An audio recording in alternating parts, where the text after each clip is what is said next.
Hello, good evening. আজকে একটা ফাটাফাটি রেসিপি করছি। সেটা হচ্ছে সত্যি কথা বলতে এই শীতকালে না মানে হাজারো রকম সবজি ওঠে তো। তো ভালোই লাগে সব রকম আর কি ট্রাই করা, সব রকম রেসিপি ট্রাই করা সেগুলো ভীষণ ভালো লাগে। তো আজকে সেরকমই একটা রেসিপি হচ্ছে যেটা করেছিলাম বেশ অনেকদিন আগে। বিয়ে হওয়ার পর ফার্স্ট তখন আমি করেছিলাম। তারপরে আর করা হয়নি।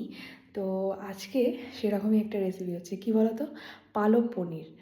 তো তার জন্যই আর কি আজকে সন্ধ্যে থেকেই আর কি মানে একদম লেগে পড়া হয়েছে। তো তার জন্য কিছু কিছু আমি কমপ্লিট করে গেছিলাম। তো আর এখনও অনেকটাই বাকি আছে। তো চলো তোমাদেরকে দেখাই। ফার্স্টেই আমি এই যে এখানে জলটা পড়ে আছে, বুঝতেই পারছো যে আমার পালং শাকটা আমার সেদ্ধ করা হয়ে গেছে। এই যে পালং শাক সেদ্ধ করে এই যে এখানে আর কি আমি ঠান্ডা জলে ভিজিয়ে রেখেছিলাম।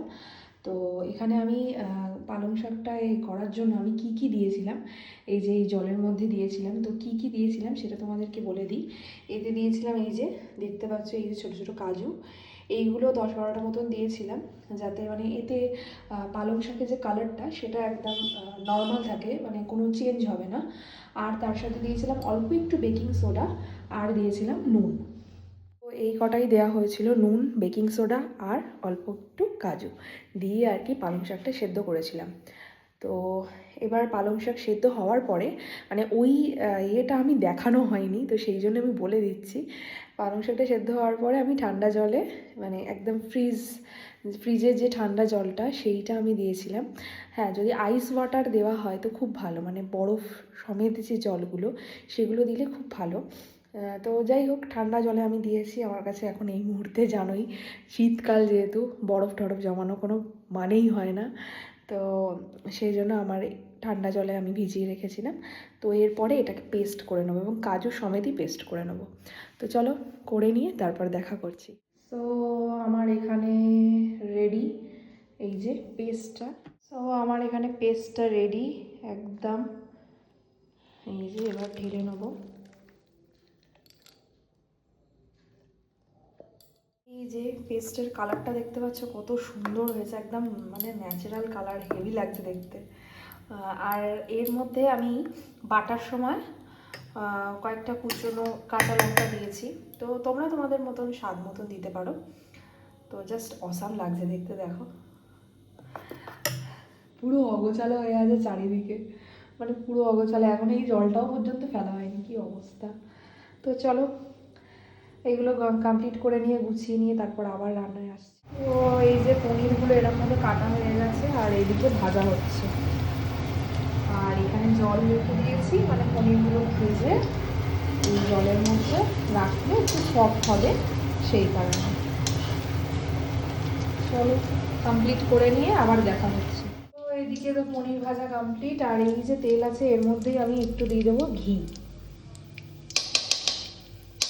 ঘিটা দিয়ে দিলাম। ঘি একদম পুরো হয়ে গেছে। ঘি দিয়ে দিলাম। তারপরেই দেব হচ্ছে জিরে, গোটা জিরে।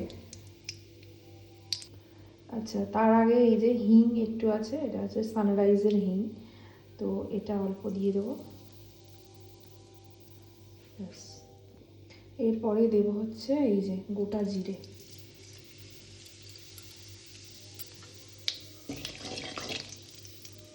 তারপরে এই যে এখানে চপ করে রাখা আছে রসুন আর পেঁয়াজ, এটা দিয়ে দেবো।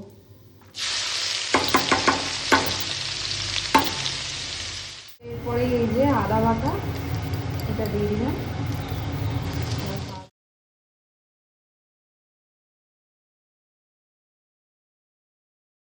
চপ করা টমেটো, এটা দিয়ে দেবো।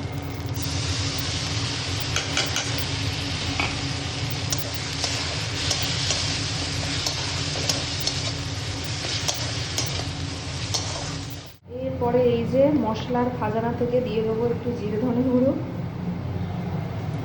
এই যে একটু জিরে ধনে গুঁড়ো দেবো, তার সাথে দেবো একটু হলুদ গুঁড়ো।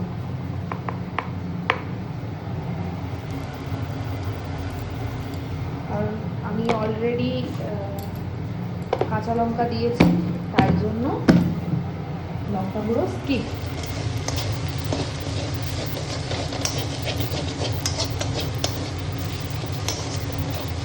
নেড়ে চেড়ে নিই, দেন আবার তোমাদের সাথে দেখাবো। তো এরপরে দিয়ে দিলাম হচ্ছে এই যে পালং শাকটা, দ্য শো স্টপার পালং শাকের পেস্ট, এটা আমি দিয়ে দিয়েছি। তো চলো একটু নেড়ে চেড়ে নিই, তারপরে আবার তোমাদের সাথে দেখা করছি। তো এটা এখন ফুটছে অল্প অল্প, এটা মোটামুটি একটু ফুটে নিক, তারপরে দেবো হচ্ছে এই যে পনির দিয়ে দেবো। নেক্সট দিলাম হচ্ছে এই যে কসুরি মেথি আছে, কসুরি মেথি ভালো করে একটু হাতে মুলে, আর তারপরে হচ্ছে দেবো হচ্ছে এই এতটা পরিমাণে বাটার। এটা পুরোটা দেওয়া হয়ে গেল, দিয়ে এবারে ভালোভাবে নাড়িয়ে দিতে হবে যতক্ষণ না পর্যন্ত এটা একটু ঠিক হচ্ছে। তারপরে অ্যাড করবো হচ্ছে পনিরগুলো।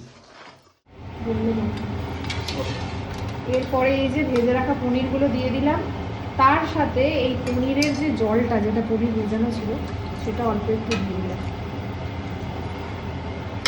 দিয়ে এবার ভালো করে নেড়ে নেব। আর এদিকে আমি রুটি সেকছি, পুরো ফুলে গেল। বাহ, ভেরি গুড।